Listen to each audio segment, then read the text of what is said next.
il y avait une maison avec un mur super délabré, sketchy. ExpoMag vous propose une rencontre avec l'artiste multidisciplinaire Jeep Jones, qui nous explique sa création pendant le Festival Inspire de Moncton, édition 2015.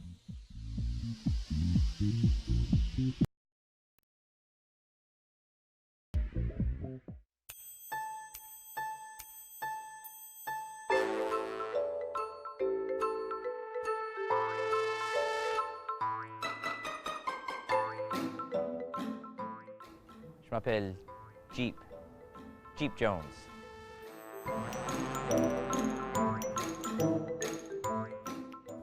Je suis un artiste à Moncton. Et comme artiste à Moncton, je fais des choses surréalistes.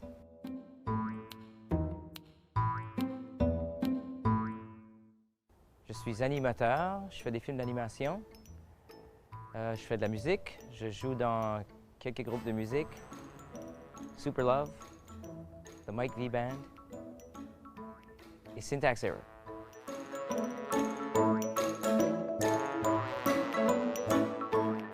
Et nous sommes ici aujourd'hui au parc surréaliste qui appartient à la garderie Roche-Papier-Ciseaux. Un super de beau parc pour enfants.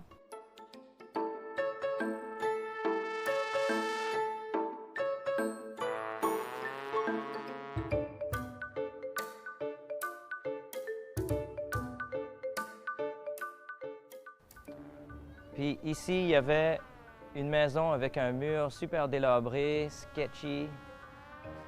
Et maintenant, il y a cette muraille.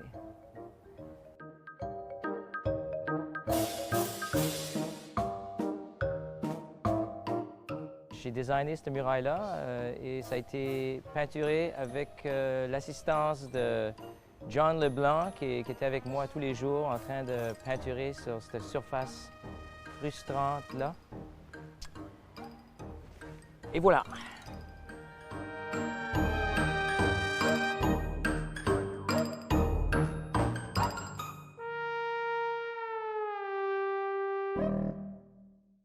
J'ai entendu parler du festival Inspire. Ben, il n'y avait même pas de nom à cette époque-là. C'était à peu près un an passé, peut-être. J'étais en train de parler avec Matt et Lisa, qui sont des amis à moi. Et on discutait du manque d'esthétique à Moncton, au centre-ville, qu'il y avait quand même un manque de couleurs ici au centre-ville. Puis on s'était dit que ce serait le fun de faire un festival. Ben, en tout cas, c'était l'idée à Matt et Lisa de faire un festival ici à Moncton, où ce qu'on mettrait beaucoup plus de couleurs, où ce qu'on mettrait l'art en évidence au downtown. Puis moi, j'étais très inspiré par l'idée et j'ai dit, ben, count me in, si vous faites ça, je veux participer. So, un an plus tard, Matt m'appelle puis il dit, OK, on fait le festival, ça s'appelle Inspire. Et ça te tenterait-tu de faire un muraille? So, évidemment, j'ai dit oui.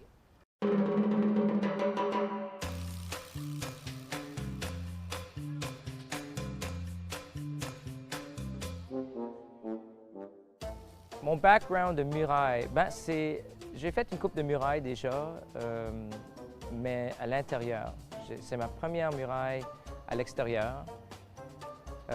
Surtout à cette échelle-là. J'ai rien fait auparavant qui était anywhere near aussi gros que ça.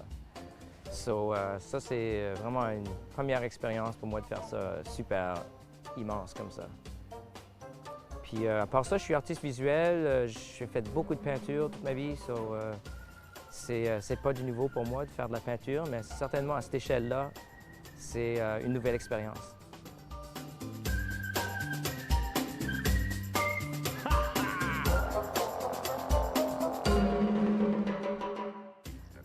Le processus, ben, d'abord, il fallait que je design un croquis pour le mur. J'ai pris une photo de la maison, puis j'ai mis ça dans l'ordinateur, puis j'ai tracé comme un dessin qui indiquait où étaient les fenêtres, puis tous les obstacles, whatever, les pipes, puis tout ça.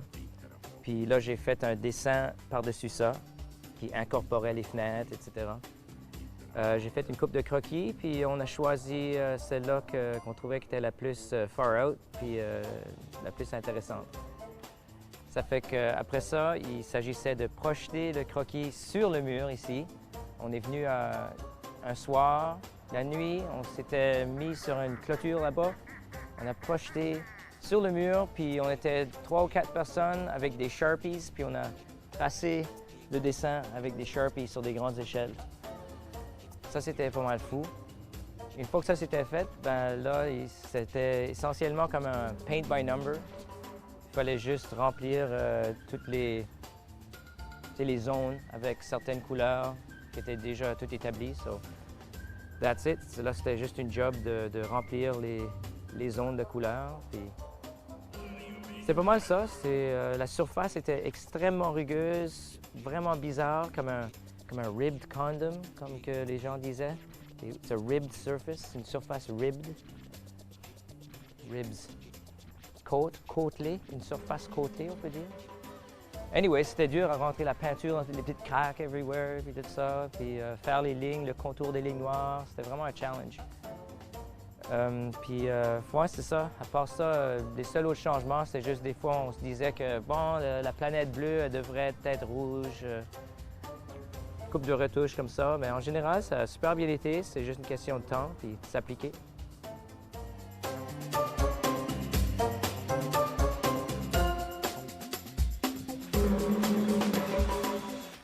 Ça va durer comme le montant de temps que ça dure quand tu peintures une maison avec l'acrylique extérieur.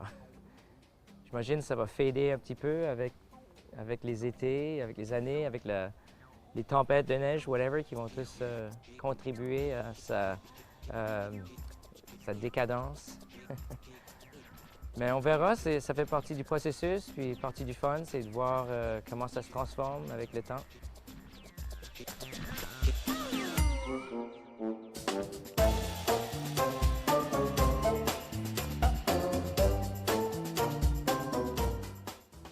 Ouais, j'ai eu beaucoup de feedback des enfants. Les enfants aiment super ça, ils adorent les couleurs, ils aiment les personnages. Non, c'est super positif.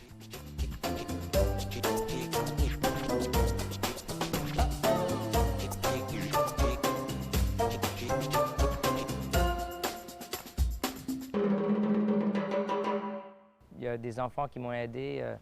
Les enfants à Elki, qui appartiennent à la galerie, m'ont aidé à peinturer des spots. Puis à un moment donné, il y avait plein d'enfants qui voulaient m'aider à peinturer, mais c'était rendu dangereux là, parce qu'on avait les scaffolding, escafades, comment ça s'appelle ça? Escabeaux. Les escabeaux, scaffolding, en tout cas. Il fallait que je leur dise que, OK, calmez-vous les enfants, je ne peux pas focuser parce qu'il y a quelqu'un qui va se tuer ici. Là.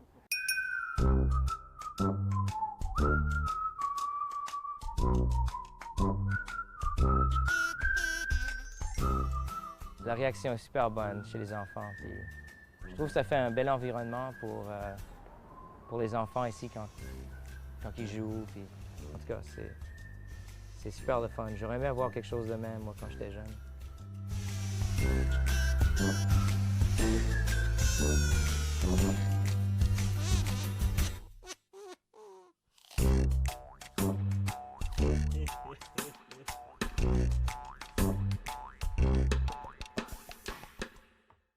Mon inspiration vient vraiment de quelque part dans mon imaginaire. Je suis pas quelqu'un qui pense, qui prend comme une semaine à penser au symbolisme du dessin, puis OK, ceci, ça représente les esclaves au 16e siècle dans ce pays-là qui devraient se libérer. Et ça représente le roi Louis XIV et whatever. Je pense pas à ces choses-là du tout. Je me laisse aller. Puis whatever qui sort, sort. Puis c'est ça.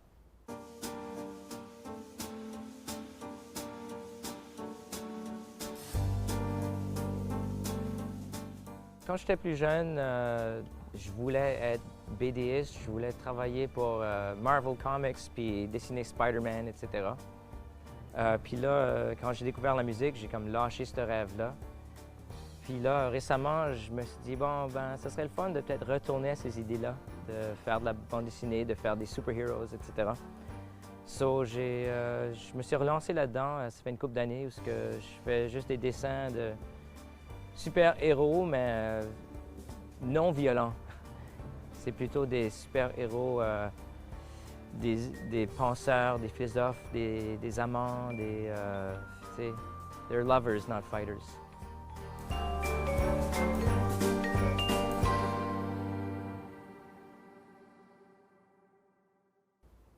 Pour cette toile-là, je voulais quand même comme un personnage central. Alors, j'ai dessiné ce personnage-là d'après un modèle. Puis l'autre super-héros, dans le fond, on peut voir, lui s'appelle le Daydreamer, et ça, c'est mon propre super-héros, c'est moi. Et je me mets souvent dans mes dessins. Il est toujours là, lui, le Daydreamer. Et il représente un peu l'artiste qui, comme on peut voir dans cette peinture-là, il y a un petit peu de misère, tu sais.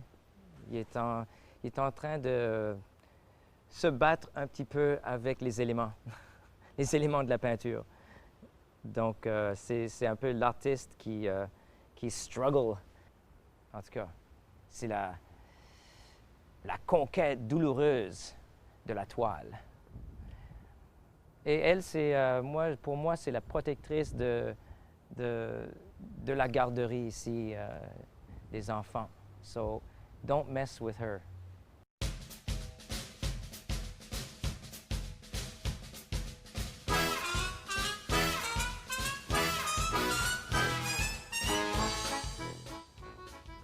Elle va utiliser sa télépathie pour envoyer des flèches, puis conquérir l'ennemi. There you go.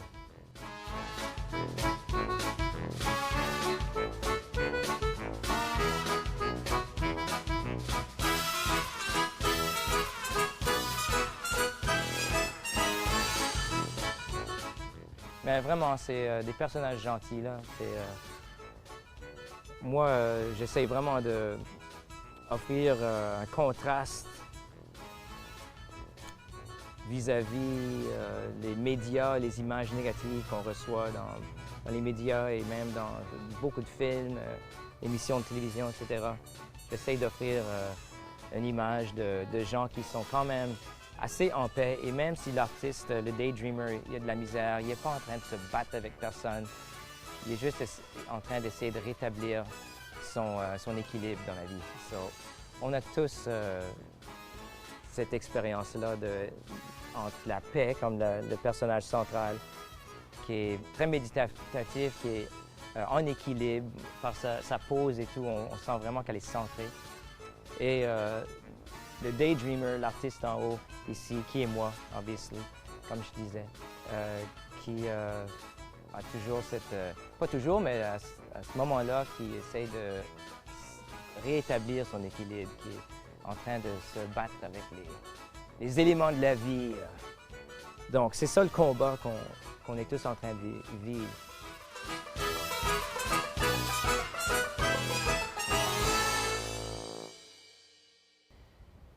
Même s'il n'y a pas des super ennemis comme le Joker ou des affaires comme ça que Batman doit se battre contre toujours, nous autres, on a quand même nos propres obstacles dans la vie, puis ça représente un peu ça, là. Et il ne faut pas abandonner, il faut avoir courage, il faut faire face à ces choses-là comme un super-héros, et il faut réaliser qu'on a tous des superpowers. Et tu sais, il ne faut pas se décourager puis commencer à prendre des antidépressifs. The power is within. Tu sais, on a le pouvoir. Des fois, la vie nous présente avec du kryptonite.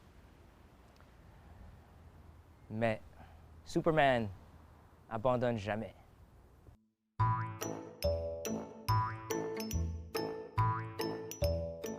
Je me rends compte que j'aime vraiment faire ça, le travail de muraille. So, j'aimerais continuer à en faire. So, s'il y a d'autres mondes qui veulent des murailles, contacte-moi.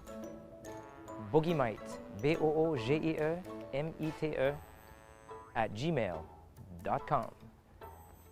@gmail.com. J'aimerais juste aussi signaler que l'effort de Matt et Matt Williston et Lisa Griffin pour avoir rendu ce festival-là une réalité et un grand succès. Je trouve ça super cool qu'ils aient fait ça parce que vraiment on peut voir qu'avec toutes les murailles qui vont dans la ville, puis tout l'art, puis les pianos, etc., qui sont faits, je trouve qu'il y avait vraiment comme un feeling de justement inspiration dans la ville. Les gens avaient beaucoup d'énergie. On sent que l'art, ça amène de l'énergie à une ville. Et Moncton a vraiment besoin de ça. On a besoin de deux choses, plus d'art et plus d'arbres. Et bon, les artistes ont fait ce qu'on peut pour amener de l'art. C'est à la ville d'amener plus d'arbres. En tout cas, félicitations à Matt et Lisa pour avoir rendu ceci une réalité.